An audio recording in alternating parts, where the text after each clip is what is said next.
Munch it down. If you're a hard gainer and your fridge and your pantry looks like everybody else's, that's why you're not gaining weight. In this video, I'm going to go through specific meal examples, but I'm also going to cover foods that'll help you gain weight and foods that you should buy in the grocery store, having a better bulking grocery list that will give you actual muscle growth and actual success in the gym. Most people overcomplicate bulking by looking for these fancy specific recipes, exact macros, and very complicated recipes that make it a little more tedious to actually meal prep. And that's a part that gets people to stop meal prepping, which is why they lose motivation and they don't have successful muscle growth in their bulk. First up, protein. Just have 3 or 4 solid protein sources that you can sprinkle in throughout the week. And I usually aim for 0.8 grams per pound of body weight up to 1 gram per pound of body weight. Anything more than that is going overkill, and you could actually use those calories from carbs instead. We'll go over those later.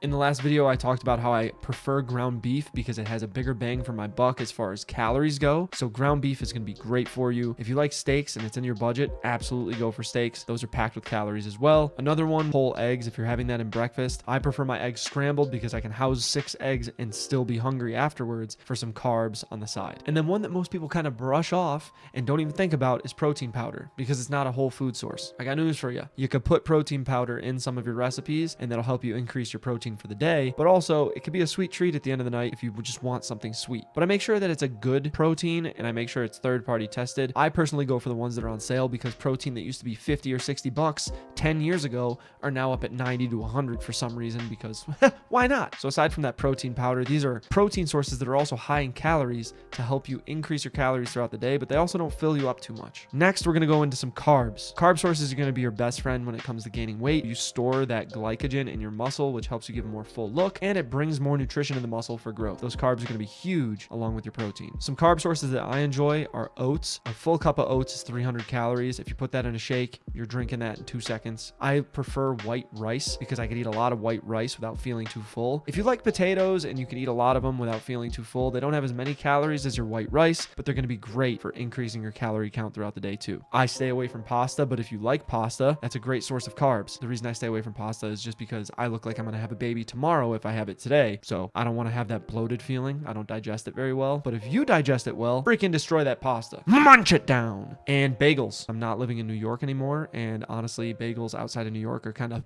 so I tend to stay away from them. But if you like the bagels and you could throw some peanut butter on there, carbs are easy to eat. That's why people are so afraid of them when they're on a diet and they're trying to lose weight, is because you can overeat on carbs and not really be that full. That's why they're your best friend on a bulk. House those calories, eat those carbs, and try to make 40 to 60% of your daily calorie intake carbohydrates. You will gain weight if you do that. And a little extra tip, we're going to cover fats in just a minute, but if you're making white rice and you put some olive oil in there, that's some extra fat, extra calories in your rice that when you're overeating on carbs, you could also have a little extra calories from the fat as well. And if you're not eating meals with carbs like this, that's why it's hard for you to gain weight. So add these calories in, eat these carbs, gain some schmuscle. Next, we'll cover some fats. Obviously, I've said this time and time again, and I will continue to preach it from the mountaintops. Literally, I'm in Colorado. Peanut butter is key. If you are not allergic to peanuts, peanut butter is going to be huge. Put it on your toast. You can put it on your bagels, put it in your shakes. You can have a spoonful of it as a snack. Just eat your peanut butter. Another one is avocados. Most people don't like avocados plain. I could literally eat it off a plate plain. I like the taste, but you can sprinkle some salt on there, a little bit of garlic powder, onion powder, make it a little fancy. And that's going to be a really easy way to add some calories too. On top of that, nuts and seeds. If you're having pumpkin seeds, they're high in protein, but they have some fat. You could have some peanuts, cashews, almonds. I like mine salted because I sweat a lot. Doctor's not telling me not to, so why not? Also, I haven't been to the doctor in like a year.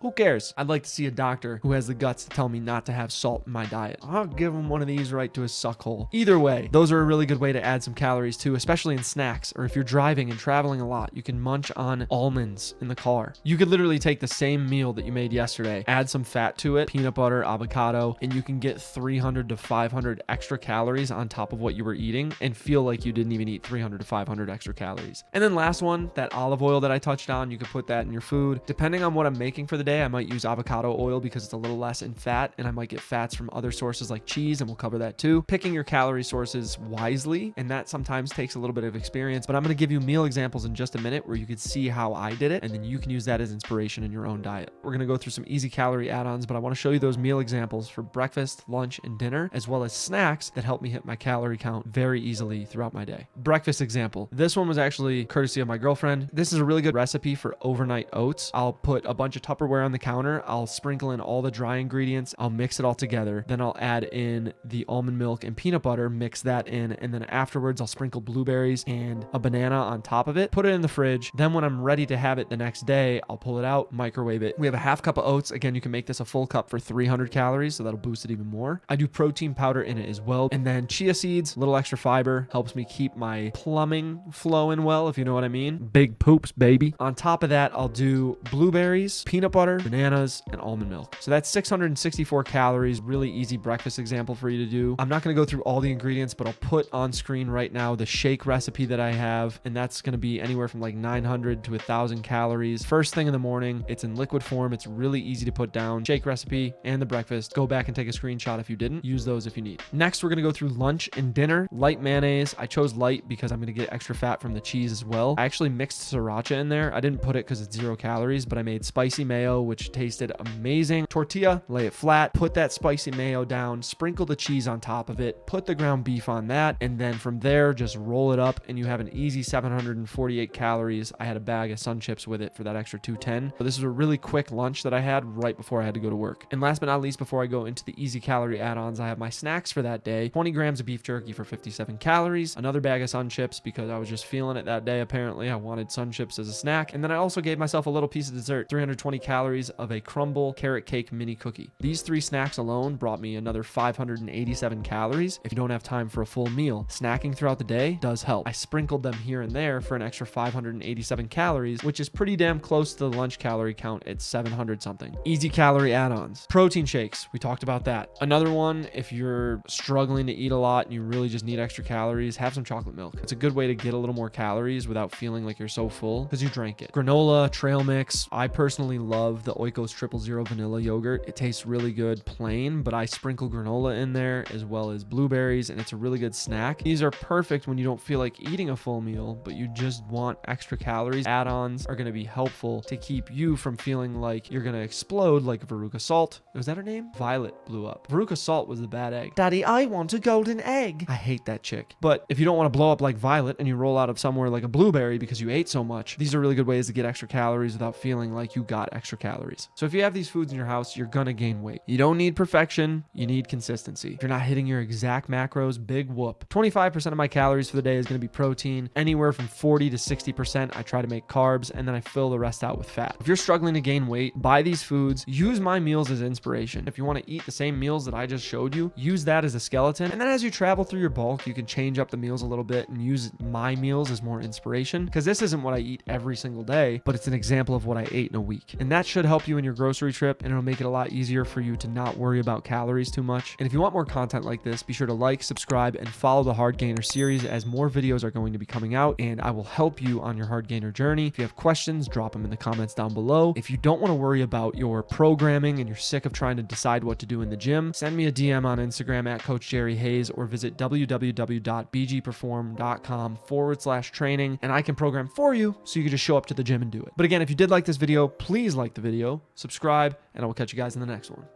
Peace. Munch it down.